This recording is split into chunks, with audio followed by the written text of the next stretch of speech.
ఓహో, పని మీద ఉన్నావన్నమాట. రా మనవడా రా. మందేస్తావా?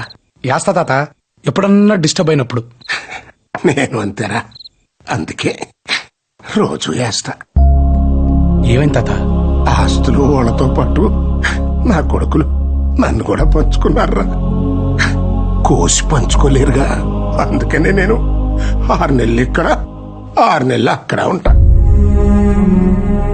వచ్చి 6 నెలలు అయిపోయిందిరా. రేపు చిన్నోడింటికి వెళ్తాను. అసలు ఏం జరిగింది తాత? ఏముందిరా, నేను 2వ పెళ్లి చేసుకోవడం పెద్దోడు తట్టుకోలేకపోయాడు. కొన్నేళ్లకు చిన్నాడు పుట్టాడు. కాలం గడిచిన కొద్దీ వాళ్ళిద్దరి మధ్యన దూరం పెరిగిపోయింది. ఆ తర్వాత నా పెద్దల్లుడు పెద్ద కొడుకు పక్కన చేరి ఆ దూరాన్ని వైరంగా మార్చేశాడు. చిన్నోడు ఆ ఊళ్ళో, పెద్దోడు ఈ ఊళ్ళో. నేనేమో ఇక్కడి జ్ఞాపకాలు అక్కడ, అక్కడి జ్ఞాపకాలు ఇక్కడ తలుచుకుంటూ ఇదిగో ఇట్ట బతికేస్తున్నాను. ఊరుకో తాత, 6 నెలలేగా, కళ్ళు మూసి తెరిచేలోకి అయిపోతాయి చూడు. నేను అక్కడే కన్ను మూస్తే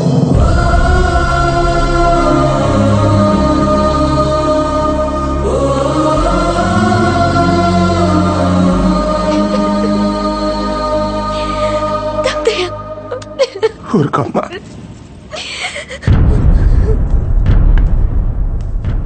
రే, ప్రతిసారి చెప్పే మాటే కదా అనుకోకు. ఒకవేళ నేను అక్కడే పోతే ఈ పంతాలు పట్టింపులు పక్కన పెట్టి తప్పకుండా రా. ఎందుకంటే పెద్ద కొడుక్క నా తల కొరిగి పెట్టాల్సింది నువ్వేరా.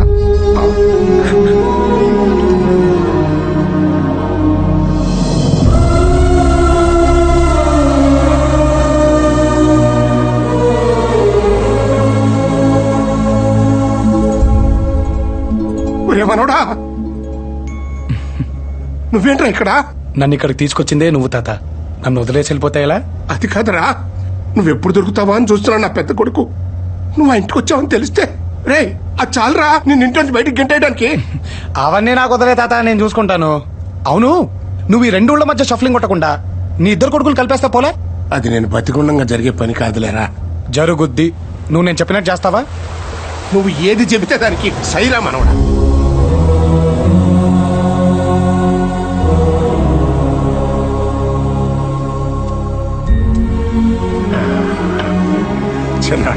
నమస్తే మావయ్య. పదనాయన. నానా కృష్ణ,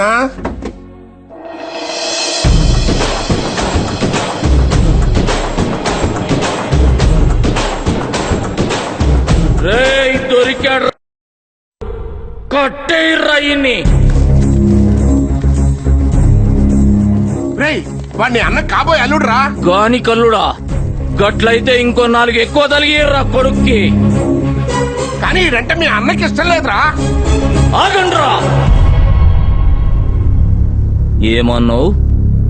వీడు మీ అన్నకి కాబోయే అల్లుడే, కానీ వీడంటే వాడికి ఇష్టం లేదురా. గానికి ఇష్టం లేదంటే మనకి ఇష్టం ఉన్నట్టే కదా. రేయ్ లోపలికి నడు.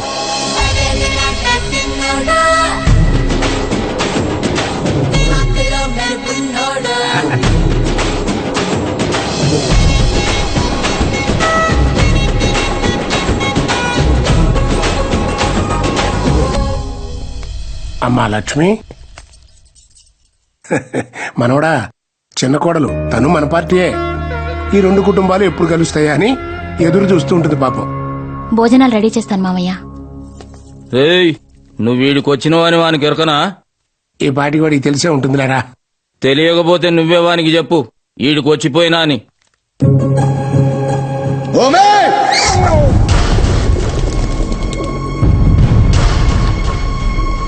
ఏ ఇంటి అలవాట్లు కట్టుబాట్లు తెలియని వాడి ఇంటి వాడు అవ్వడు. ఎంత ధైర్యం ఉంటే ఆ ఇంటికి వెళ్తాడు? తెలీదా వాడికి? ఆ ఇంటికి వెళ్ళొచ్చిన వాడికి ఈ ఇంట్లో అడుగు పెట్టే అర్హత లేదు. ఆ ఇంటికి వెళ్ళినందుకు కోపమా, పంపించడానికి ప్లానా?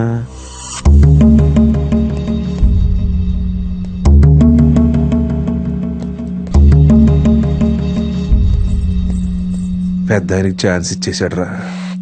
ఏంటి క్రిష్ ఇది? ఇప్పుడు చూడు, నాన్నకు అనవసరంగా కోపం తెప్పించానా? అంటే ఇప్పుడు ఏంటి? మీ నాన్నని తిడతారా? దా వెళ్దాం. క్రిష్, అది కాదు భూమి.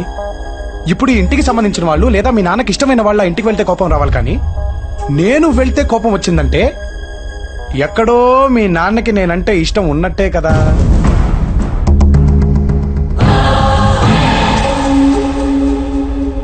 ఇంకేంటి పీకేది? అంతేనంటావా? మరి కాక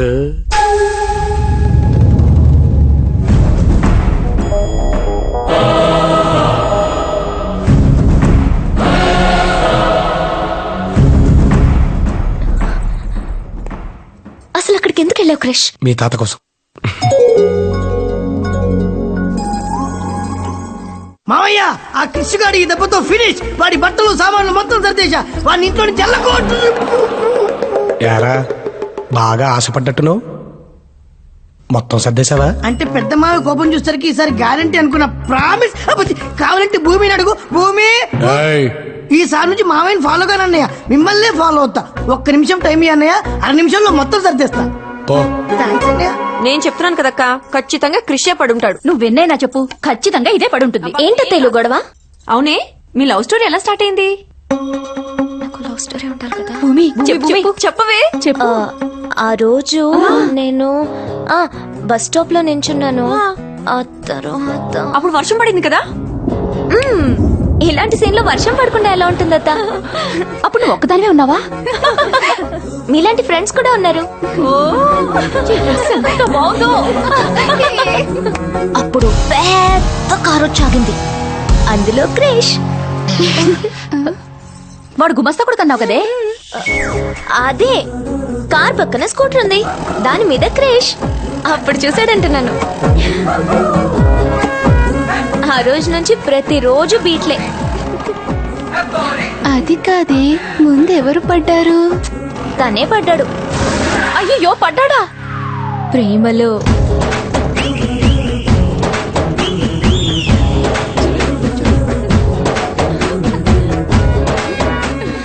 మిమ్మల్ని చూడగానే నిద్రే మర్చిపోయాను, కానీ పడుకుంటే మీరు నా కల్లోకి వస్తారని నేను నిద్రపోతున్నాను.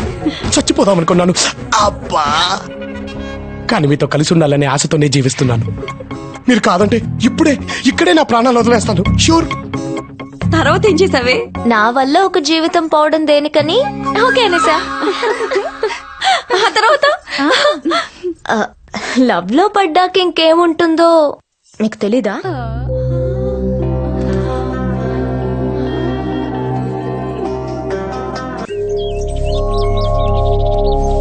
హాయ్ తాత. రారా మనవడా రా. ఏమైనా రాను డబ్బుకు విలువ లేకుండా పోతుందిరా. ఏమైంది తాత? ఏమైందేంటి, ఆడెవడో సురేంద్ర అంటరా దుబాయ్ లో 4,000 కోట్లు పెట్టి ఒక కంపెనీ కొన్నా అంట. ఆడు అనబాక తాత, బాధేస్తుంది. ఏ మీ నాన్నని ఎవడైనా ఆడు అంటే నువ్వు ఒప్పుకుంటావా? ఎందుకు కోరుకుంటా? అంటే ఈయన మా నాన్న. సారీరా, మొన్న ఇచ్చిన 500 నాకు ఇచ్చేసాయి. ఏం నాయనా 500 రూపాయలు అంటున్నావు? లేదురా, ఏమైనా ఈ ఆటలో నిన్ను గెలుస్తాను అన్నాడు. గెలిస్తే 500 రూపాయలు పందెము అంటున్నా. అంత పెద్ద కిలాడి వారా? చల్. నమస్తే అయ్యా. ఏం మళ్ళా నా కొడుకు ఎట్లా చదువుతుండు? గంతా మీద అయ్యా. ఆవ్, ఇప్పుడు ఏం చదువుతున్నావురా? సివిల్స్ కి ప్రిపేర్ అవుతున్నా అన్న. రేయ్, నువ్వేం చేస్తావు నాకు ఎరకలే. బాగా చదవాలి. మళ్ళా నా ముఖంలాగా నవ్వు ఎప్పటికీ గట్లనే ఉండాలి. పో. అట్లేనా? పోయేస్తామయ్యా.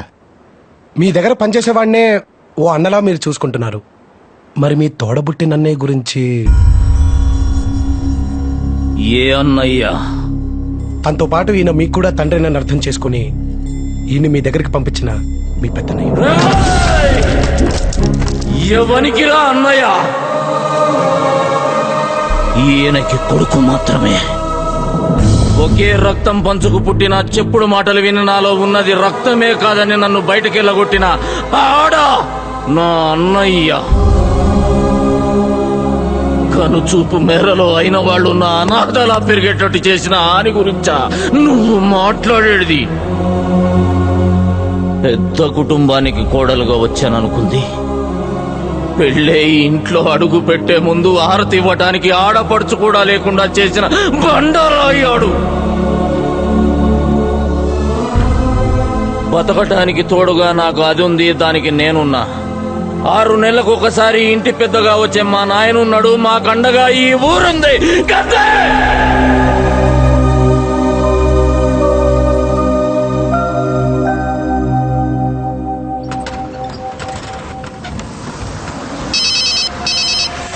అన్నా వాడిప్పుడే బస్ ఎక్కాడన్నా. మామయ్య వాడిని భయపెట్టమని మాత్రమే చెప్పాడు.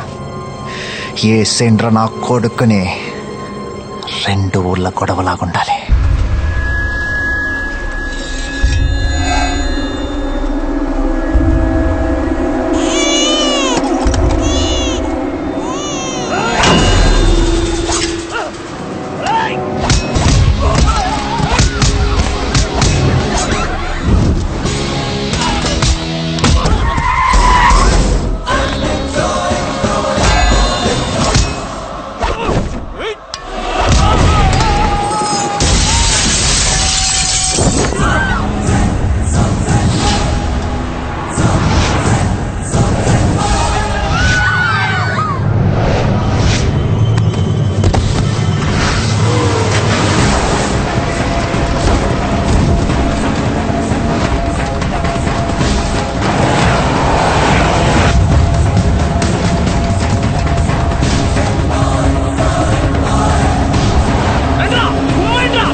వెనక్కి పోనిరా, చంపేస్తాడ్రా. వెనక్కి పోయినా చచ్చిపోతాం.